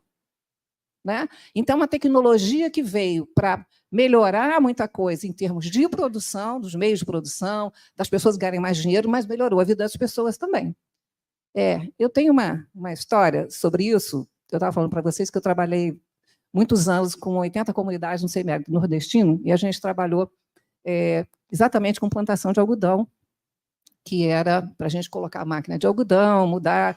Na época, começou em 1994, o Collor tinha aberto as nossas fronteiras, vamos dizer assim, que já tendo muita importação de algodão, principalmente algodão da África.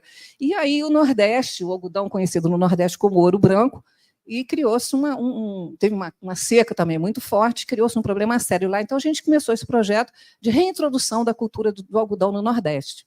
Né? E aí, uma das comunidades em que foram comunidades, a gente combinou com o sindicato, enfim, numa das comunidades que nós chegamos lá, a gente tinha uma máquina, uma descaroçadeira de algodão e enfardadeira, pequenininha, que foi feita, foi desenvolvida pelos técnicos, pelos pesquisadores da Embrapa, na época, junto com a gente, que fizeram uma máquina, né, não sei se vocês já viram, máquina de algodão, que é uma máquina enorme, que sai um fardo enorme, e fez tudo pequenininho, que era proporcional àquela realidade da comunidade. Quando nós chegamos na comunidade, a gente foi ligar a máquina, não tinha luz. 2000, no ano 2000. Não tinha luz na comunidade. Aí a gente falou, caramba, né? Eu estou falando aqui porque eu lembrei da era da eletricidade, que nós estamos falando, não tinha luz na comunidade, numa comunidade no interior da Paraíba, no ano 2000. E aí nós tínhamos uma articulação muito grande, tal, entrando em contato com o pessoal da Chesf, o pessoal da Chesf conseguiu levar, né? Estava na época também, tinha Luz no Campo e outros projetos, né? Que tinha Luz para Todos, né? Então a gente conseguiu que chegasse um ramal até lá e ligou-se a máquina, 220, né? Aí a máquina, no dia que a gente foi na inauguração da máquina, eu lá, né, todo mundo feliz com o negócio, né, que a gente fez, que tem algodão, que não sei o quê, que vai ter isso, vai ter aquilo, vai ter renda. Aí a gente perguntava assim, o que você está muito feliz? Ele falou, nós ontem enterramos candeeiros. Teve uma cerimônia aqui que nós enterramos os nossos candeeiros. E agora a gente vai ter luz, né? Então, assim, isso não está muito preocupado com a máquina, com o algodão, nem nada, mas é uma mudança radical na vida das pessoas, né? Então, essa é uma coisa que fez muito bem para todo mundo ganhou. Então, a gente precisa pensar, e aí, dessa forma crítica, é bom para todo mundo? É bom para quem? Né? Para quê e para quem? Aí a gente vai ter a indústria 3.0, da era da automação, que é super complicada, se falou aqui sobre isso de manhã também. A que nível a gente vai em automação? Para a gente ter um controle das pessoas, para a gente ter... A automação foi feita para melhorar a nossa vida, para ajudar, e não para piorar, para nos prender, para a gente estar totalmente submetido, né, a essa coisa da automação. A gente não faz nada sem isso, e a gente poderia fazer. Né? A indústria 4.0 de robôs, né? Os robôs, eles substituem as pessoas, principalmente... Né, nas fábricas de automóveis, eles substituem, mas foram criadas outras, embora tenha tido uma queda, né, nesse emprego para trabalhadores nas fábricas de automóveis por conta do robô, não foi tanto, né, parece que foi mais, mas houve alguma, eles conseguiram ir para outros lugares, houve alguma realocação, mas assim mesmo, né, a internet das coisas, né, e agora está se esperando, no século XXI, a indústria 5.0 de fusão de tecnologias físicas, digitais e biofísicas. Não sei nem o que é isso direito, né? Mas vamos ver o que vai acontecer. O que isso aconteceu? Né? Quando a gente teve toda essa revolução tecnológica, a gente teve processos de desenvolvimento que foram desiguais. No Brasil, por exemplo. Né? Se falou aqui também, hoje, sobre a desindustrialização precoce que a gente teve no Brasil no final dos anos 90. E aí, quando a gente teve isso, a gente começou a ter tecnologia importada. O nosso desenvolvimento tecnológico, ele ficou um movimento tecnológico com tecnologias exógenas a nós. Né? Então, criou-se aqui, o Celso Furtado fala muito isso, um processo de mimetização do consumo do que vem de fora. Eu tenho uma fotografia, eu não trouxe, infelizmente, de uma fila na Apple, na loja da Apple, em Nova York, uma fila assim, ó, as pessoas assim, frio. E aí, para que fila é essa? É para o novo iPhone. Né? A gente toda hora recebe, aí você está aí falando no telefone, de repente recebe assim, compre, né, o novo iPhone, não sei o que, mas essa invasão que a gente tem, nós somos invadidos, né, por essa tecnologia que está aí da internet. Também, gente, só uma coisa que está maior raiva, outro dia eu estava no meu e-mail, olhei no e-mail e estava assim, oferecemos, né, sapatos confortáveis para idosos. Que intimidades são essas? Né? Como é que o cara sabe? Eu sou idosa, que eu quero sapato confortável. Então, assim, o cara conhece a sua vida. E ele faz isso para quê? Para vender. Para ganhar. Não é para melhorar a sua vida. Né? Então, esse modo de produção que a gente tem capitalista, que fala da produtividade e que tem o trabalho não remunerado, que a gente precisa mudar ele, enquanto a gente não muda, né? O que a gente precisa fazer? Essas tecnologias que são geradas para isso, elas são inadequadas para o modelo de desenvolvimento que a gente acredita, que é um modelo justo, inclusivo, participativo, né? Que a gente falou aqui. E o mais grave, quem detém o poder da tecnologia não são mais os estados, são as empresas. As empresas multinacionais são as que detêm o poder da tecnologia. E elas são as desenvolvedoras de tecnologia não mais num determinado país, por exemplo. Como a gente não tem aqui, né? Como a gente teve essa nossa desindustrialização, a gente não tem isso. E na Europa a gente teve essa desindustrialização que aconteceu quando isso foi tudo para o Sudeste Asiático. A empresa multinacional ela tem uma inteligência, que eles falam, que é onde as coisas são montadas e cada coisa é desenvolvida em outro lugar. Nem a transferência de tecnologia ela acontece por partes. Um pedaço é na China, outro pedaço é na Coreia do Sul, outro pedaço é aqui, e alguém depois junta. Então, essa tecnologia, desse poder, né, que vai ser usado para fazer pelas empresas, elas são donas. A empresa não está querendo saber muito da gente, né? A empresa não está querendo saber muito, né, da sociedade, como é que é o nosso bem-estar. O Betinho, não sei se todo mundo conhece aqui, tem muita gente nova, mas o sociólogo Herbert de Souza, o Betinho, que eu conheci, ele falava assim, uma empresa só faz sentido se ela existir para melhorar a vida das pessoas, senão não precisa. Então, se você tem uma empresa em que você não melhora nem a vida dos seus funcionários, que você não melhora a vida de ninguém, não sei, a gente precisa questionar se essa empresa tem sentido ou não. Então, a gente precisa pensar em arranjos sociotécnicos, né, que não sejam mais antitrabalhador. E aí a gente falou hoje das plataformas, né, do iFood. Então, a gente tem uma tecnologia como dominação. Essa dominação ela vem de fora. E ela não acontece só no nível de país, ela acontece no interior de um país também, né? Se a gente pensar numa comunidade vulnerabilizada, vocês mostraram hoje vários trabalhos, né, que vocês fizeram em comunidades, essas comunidades, né, que a gente fala que são vulnerabilizadas de propósito, porque elas não são vulneráveis, elas foram vulnerabilizadas, né? Isso é uma consequência. Então, elas também têm uma dominação tecnológica que vai do centro, né, das capitais, ou da onde a gente desenvolve a tecnologia, para elas. Elas também têm essa dominação, elas também estão submetidas a essa mesma coisa, né? E a tecnologia como ideologia, eu já falei aqui, os técnico-otimistas, que acham que a tecnologia resolve tudo. Temos um problema, a gente vai criar uma tecnologia que resolva qualquer que seja a consequência dessa tecnologia, né? Então, essa imposição tecnológica dos países centrais, das empresas, a gente pode falar de um colonialismo capitalista, né? A gente fala até de um colonialismo digital hoje em dia, né?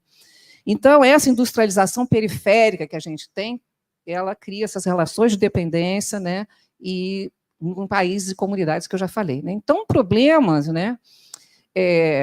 A gente pode falar qual é o poder que essas empresas têm, o poder que esses estados... A gente nem pode mais falar mais dos estados, porque são as empresas mesmo que têm o poder econômico, político e social. As corporações da indústria tecnológica têm esse poder, e são poucas. A gente falou aqui, né, que são 4 empresas que decidem o que você vai ver na internet. 4. Aliás, 4 empresas não, 4 pessoas. 4 pessoas. Né? O cara lá do Facebook... não sei quemzinho, são 4 que tem aí. O cara da Microsoft, né? O Elon, Disgusting Musk, né? Então, esses caras é que decidem quem são essas pessoas para decidir o que a gente vai ver, o que eu vou comprar, qual é o conteúdo da internet que me interessa, né? Então, esse poder econômico, político e social, porque ele não é mais só tecnológico. Esse poder tecnológico traz esse econômico, político e social, que é o mais sério deles. Então, a gente vai ter uma orientação da tecnologia para vigilância. Quanto que a gente tem disso, né? Aquele negócio do reconhecimento facial, que tem o racismo, que a gente sabe disso, o racismo digital, para a publicidade, né? Para uma automação exacerbada. Algumas críticas a IA aqui eu faria, né? Mas não vou fazer agora, não vai dar tempo. Então, quando a gente pensa na tecnologia como ela vai criar uma prosperidade, e essa prosperidade pode ser compartilhada, é muito difícil que essa prosperidade ela seja compartilhada, ela fique só com alguém que é o dono da tecnologia, né? Então, os prós e contras para a população. E o Álvaro Vieira Pinto, né, que é um intérprete do Brasil que fala sobre tecnologia, ele fala o seguinte: a tecnologia é tão importante e ela é responsável, na verdade, não é a tecnologia, né? O resultado da tecnologia, o arranjo sociotécnico, que devia ser patrimônio da humanidade. Olha que bacana, né? Uma boa ideia, se a gente tivesse isso como patrimônio da humanidade, a gente não tivesse que pagar nada por isso, isso tivesse disponível para todo mundo, né? Então, hoje, o que a gente tem é uma tecnologia só para o lucro. Soluções, a gente está propondo soluções aqui, porque eu falei do fim do mundo, né? Que a gente combinou. Então, primeiro, uma responsabilidade ética pela tecnologia. Então, quem fala isso é o Ranjonas, né? Então, vamos combinar. O professor falou aqui uma coisa interessante, quando ele fala da entropia, né, que é baixa entropia e alta entropia.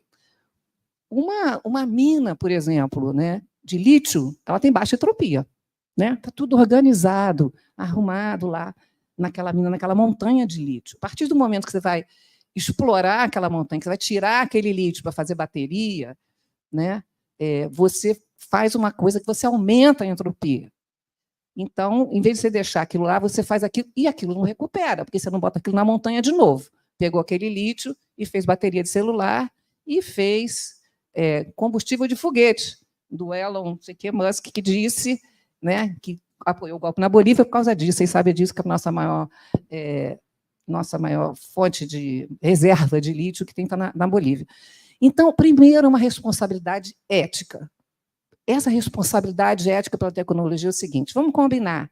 Se está combinado que o ser humano não vai ter que ficar aí, que o planeta está aí, vamos supor que a gente vai viver, não dá para a gente pensar em fazer uma tecnologia sem pensar em consequência, né? Qual é a condição global da vida e do futuro, e que a gente tem responsabilidade dessa preservação? E quem tem responsabilidade? Nós. A tecnologia não é sujeito. Não adianta a gente xingar a tecnologia. É culpa da tecnologia. Não, essa tecnologia não se criou sozinha. Ela é um objeto.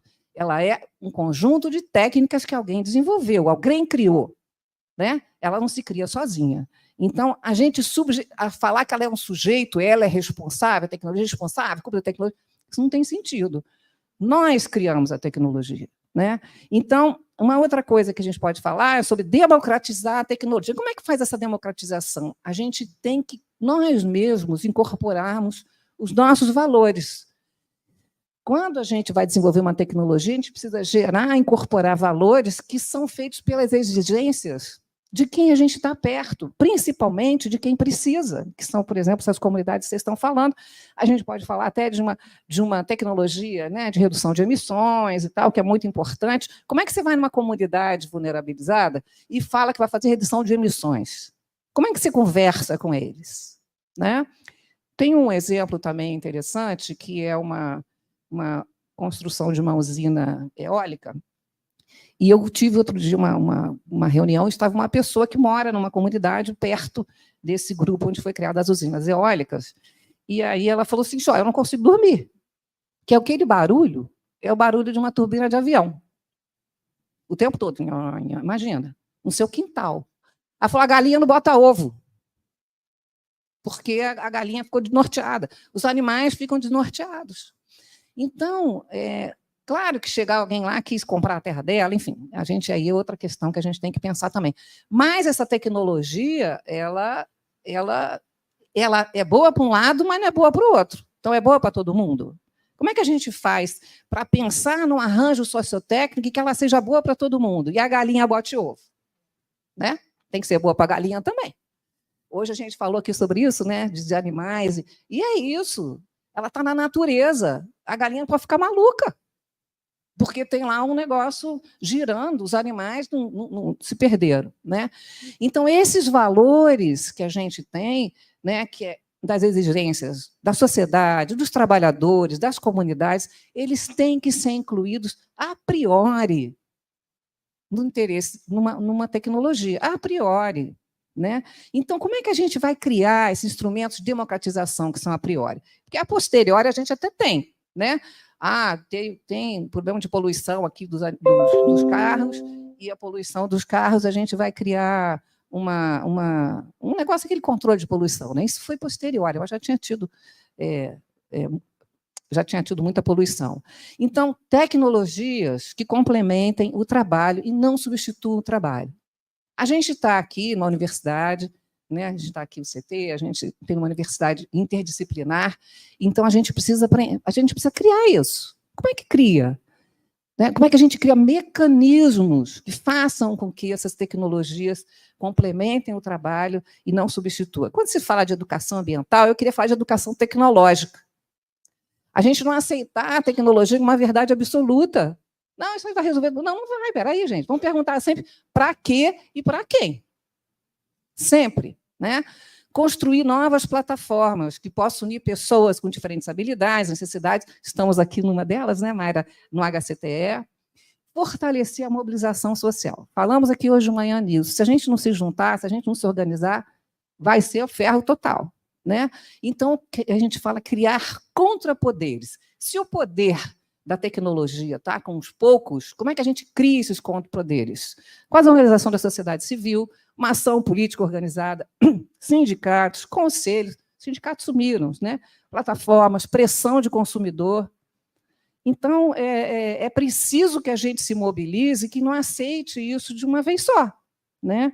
Então, a gente tem que redirecionar a tecnologia, criar esses mecanismos, soluções que sejam técnicas e legislativas. Vocês estavam falando das leis, né?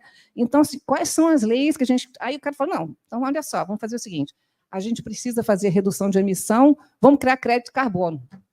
Poxa, alguém está ganhando dinheiro com isso, não está resolvendo o problema, né? Então, é preciso ter essa visão crítica em relação à tecnologia, assim como o meio ambiente. Bom, então, um exemplo que eu vou trazer para vocês... só que eu quero fazer só um parênteses aqui, que hoje de manhã, a professora Leda Paulani, ela falou que a gente está falando da ciência em tempo de barbárie, e aí ela falou assim, a ciência, às vezes, é sinistra. Ela tem um lado sinistro. E o lado sinistro qual é? Métodos de tortura sofisticados, né, são inventados. Bomba atômica, que é a coisa mais óbvia que a gente tem, né? A eugenia no Holocausto, capitalismo da vigilância, reconhecimento facial, os perigos da IA. Então, é preciso, né, que a gente consiga olhar isso de um jeito e não aceite, não naturalize isso, né? Não vou naturalizar esse tipo de coisa. A ciência, ela pode ter um lado que seja esse lado sinistro mesmo, né? E que a gente tem que olhar ela não como sujeito, ela não é sujeito. Ela é um objeto, e quem coloca esse lado nela somos nós. O cara que participou do Projeto Manhattan, o físico que participou do Projeto Manhattan, escreveu um livro, e nesse livro, o Projeto Manhattan, que fez a bomba atômica, ele escreveu um livro, e nesse livro ele fala que no dia lá que explodiu a bomba atômica, no sábado à tarde, eles estavam lá em Berkeley, sentado todo mundo assim encostado nos carros, tomando cerveja, e, de repente, comemorando o sucesso da pesquisa deles. O que eu estou fazendo aqui? Né, caiu uma bigorna na cabeça do cara. Caramba! Né? É o resultado da minha pesquisa, mas olha o que aconteceu. E eu estou aqui tomando cerveja comemorando o resultado da minha pesquisa. Né? Então, esse lado sinistro, que toda hora a gente vê aí, a gente precisa pensar. Né? E aí, o que é barbárie? Né? O professor João Antônio falou assim, né? A barbárie é a síntese do nosso tempo. A barbárie é a destruição da democracia. Sou eu falando? Foi. Parou aqui, eu acho. Não? Eu gritei, foi? Que era para gritar, né? Uma síntese do nosso tempo, a destruição do planeta, dos empregos, a mecanização. Então, estou acabando aqui, só dar um exemplo para vocês das tecnologias sociais, que é o que eu trabalho. Tecnologias sociais são processos participativos de desenvolvimento de tecnologia junto, né, com as comunidades, de baixo custo, simplicidade, respeito aos saberes e às culturas locais, respeito ao tamanho de produção. Esse negócio do algodão, por exemplo, que eu falei para vocês, é um respeito ao tamanho da produção. A tecnologia foi mudada, adaptada para fazer aquilo ali, ela é replicável, né? Então, ele fortalece o protagonismo comunitário e ele é um desenvolvimento que é autônomo e criativo. Ele, na verdade, pode ser uma experiência de resistência, mas com muitas experiências de resistência, a gente pode mudar isso, né? Tem um projeto de lei, uma lei de tecnologias sociais, né? Ela ainda não está aprovada, está, claro, tramitando nesse congresso maravilhoso. A gente tem a nossa política de ciência e tecnologia que a gente tem hoje em dia fala alguma coisa muito de leve de tecnologias sociais, mas ainda não traz a força que a tecnologia social pode ter em que a gente resolva isso, né? Então, era um pouco isso que eu queria falar para vocês, falar sobre a neutralidade, né, da ciência e tecnologia, que as meninas já falaram, né? E essa visão democrática que a gente precisa ter sempre, gente. Para quê e para quem? Né? Só isso. Obrigada. Desculpe, Mária.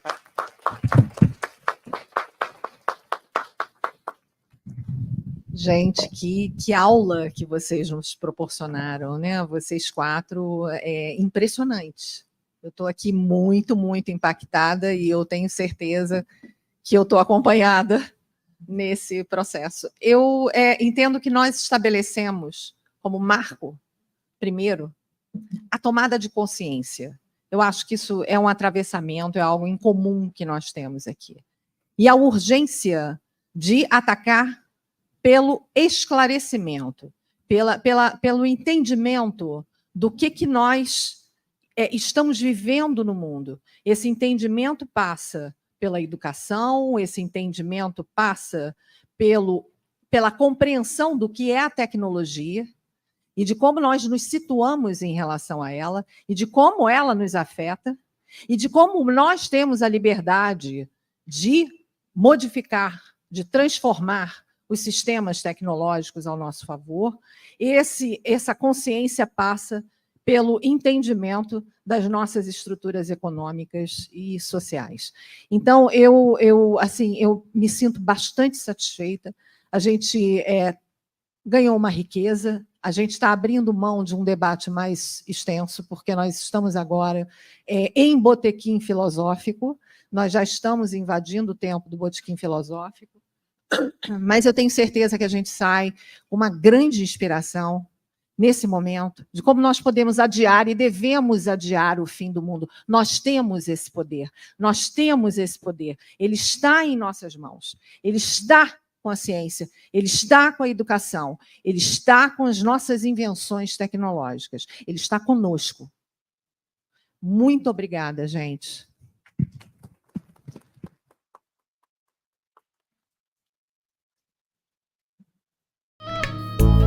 Honorato Caninana, Caninani Honorato, Honorato tem escamas, tem escamas Caninana,